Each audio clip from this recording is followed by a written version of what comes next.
But Brown had delayed making his announcement until just a short time ago. Let's go now to 7 Action News reporter Jim Kurtzner live at City Hall. You just talked with Brown. What's his new job going to be, Jim? His title will be Chief Compliance Officer. He will be paid $225,000 a year, but he has a lot of work to do in a short amount of time. He'll be on the job only 16 months. That's the remaining term of the emergency manager. To be a part of restructuring city departments to try to close the gap between people, process, and technology. There's a huge gap. Detroit faces a $17 billion deficit. Emergency manager Kevin Orr will focus on creditors, taking the offer of 10 cents on the dollar concessions, while Brown makes cuts that could include layoffs and outsourcing that has already started with payroll. In the police department alone, Brown says, more than 50 employees just do cops' timesheets. I wouldn't call it the bad guy. We're going to do what's necessary, absolutely. Where's Charles Pugh, the city council president, facing an ultimatum from the emergency manager? Come in by 5 p.m. today or resign.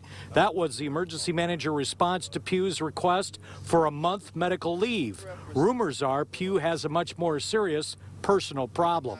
I don't know the circumstances of why he's not here, so I don't want to comment on whether or not he should resign. I'm hoping that Charles will come to work today.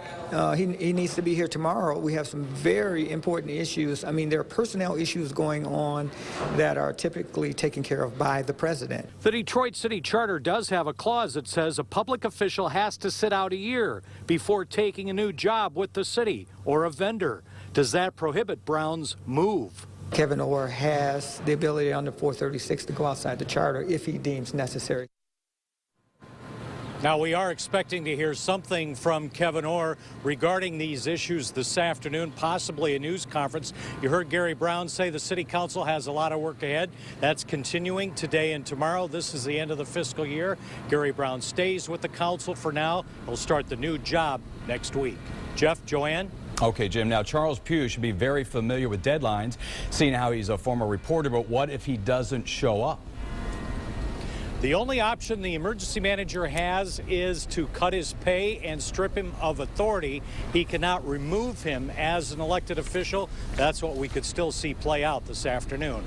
Okay, Jim, thank you very much.